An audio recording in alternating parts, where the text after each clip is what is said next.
My name's Hugo Tandrone. Everybody knows me as Juice. You know, my mom used to call me out, you know, when I was little, so I could come back inside the house. She used to scream out loud, Huguito, and you know, everybody was like, Huguito, Huguito, you know, that's a little Juice. So I kind of got the nickname Juice, and I stamped it on my neck, you know, of course, you know, I'm tattoo crazy, so I'm the boss. I'm laid back. I get aggravated every once in a while. You know, I raise my voice, you know, but it's only natural. This is my baby, so I gotta do what I gotta do and say what I gotta say here, and, you know, keep shit in order. It was 2001, so I had a good job. I made good money. I worked a lot of overtime, and you know, which was good. I had my benefits. I had everything, but it wasn't me. You know, cutting hair was my thing, and I just always felt that, you know, I believed in my family believed that was my calling.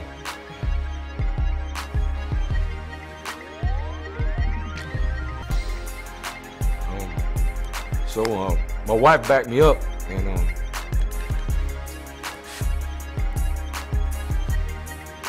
in 2001, my wife was like, you know what, let's fucking do this. You know, I'm standing behind you, let's do this. And my son played baseball his whole life, you know, since he was 3.5 years old. And you know, I'm sure everybody's heard, you know, the term, if there's a foul ball, heads up, heads up. So I was like, one day I was like, oh shit, it kind of hit me. I guess God kind of placed it there. And I was like, you know what, that's perfect name, Headz Up Barbershop. In 2001, we registered the name, and 2002, we opened up. For the first time, we opened the doors up. When you come in through the door, Willie's the first one you see. That's my #1 man right there. That's my right hand, that's my son. I love him to death, I die for him. That's my life. He's the little prankster of the crew. You know, he likes to play pranks and shit like that, so, you know, everybody calls him the prankster. I call him the future. Because I plan for him to sooner than later have his own barbershop, you know. Hopefully, if you hear me, asshole, you know, another Heads Up so you can finally put this shit on your arm. I keep telling them my tattoos are very significant to me. They mean a lot to me. Every tattoo I have, except for one, has a meaning to me. So I'd feel fake if I get the Heads Up on my arm and not actually own a Heads Up. You know what I mean? This is my dad's shop, not my shop. So when I have my Heads Up, believe it, I'm saving this spot for the Heads Up, just like his. So, you know, I ain't told him that yet, but I'm sure he figured it's coming. I ain't got a tattoo there yet, so it's coming. 3 times, I kid you not, my dad almost fired me. Believe it or not, man. He says I tried to fire him 3 times. It wasn't 3 times. I can only remember twice. He said 3 times. I'll give him the benefit of the fucking doubt. He pulled me to the back and he's like, yo, check this out. You bang that dude up. I can't have you in my shop if you're gonna be banging dudes up, straight up. Get your shit in order, get it right, or you gotta go. And I was shocked. I was like, what? How are you gonna let me go? You gonna fire me? Because this is my livelihood. This is my name. This is my reputation. You know, you bang somebody up, they're not gonna say Heads Up. They're gonna say, yeah, Heads Up. You know, and the Heads Up is who? It's me. It's Juice. So I'm not gonna have that. So you know, yeah, I'm gonna fire his ass. It's true.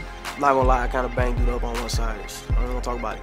Besides me and him, we got 8 excellent other barbers here. Going down the line, Nick, the boss when I'm not here, but only he thinks that. He's the guy that gets on your nerves when you don't want somebody to play with you. So when you're mad and you're aggravated, he's the one that's picking at you. Raises, he thinks he's a Harvard student or something. I don't know. He thinks he's always right, and 90% of the time he's wrong about everything. He's so proper, but at the same time we know who he is, and he's a fool. He's a fool, but he's a great worker. He takes so much pride in his work.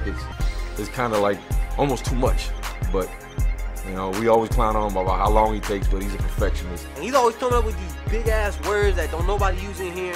Just like he was talking, I saw that shit, Ray. Oh, I'm flabbergasted. Come on, man, you don't talk like that. I'm a well-spoken guy, and they feel like they can take advantage of that. I'm just flabbergasted by it. I do want to be honest about it.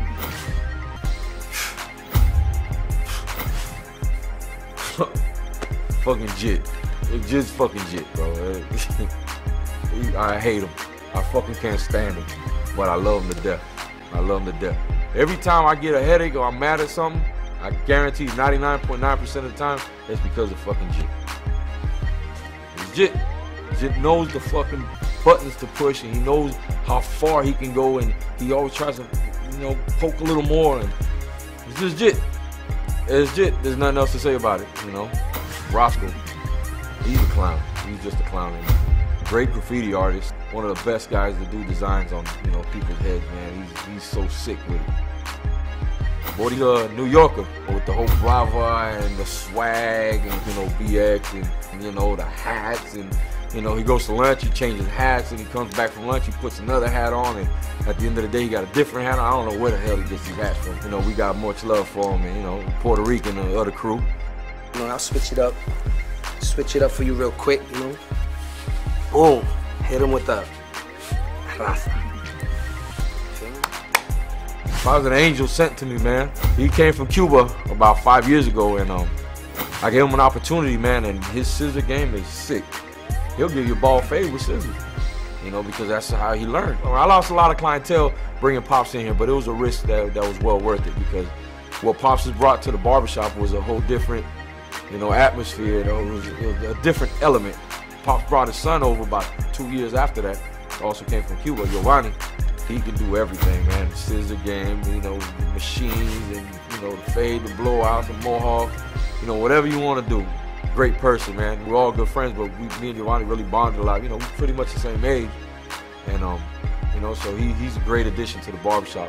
Troy doesn't get bothered by nothing unless Jit fucks with him. He don't get mad. He, you know, he's a serious guy. You know, sometimes I tell him, you too angry. You know, we call him ABM, Angry Black Man. Troy's about his business. He's a hard worker. You know, he works here part-time. He has another job elsewhere. You know, he's just hustling, man. He's busting his ass and trying to make ends meet.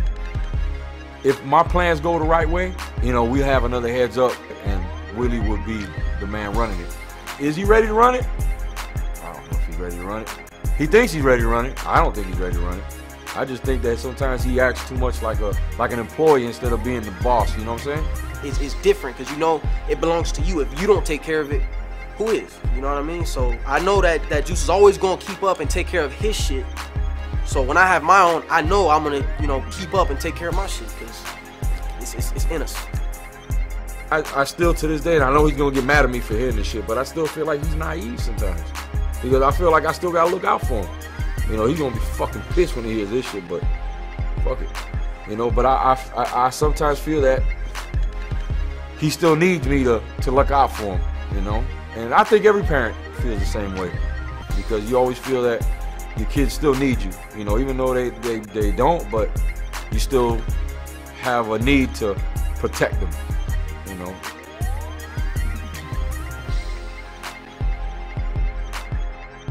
But I know he wanted to be a ball player though, because he knows he could have made it.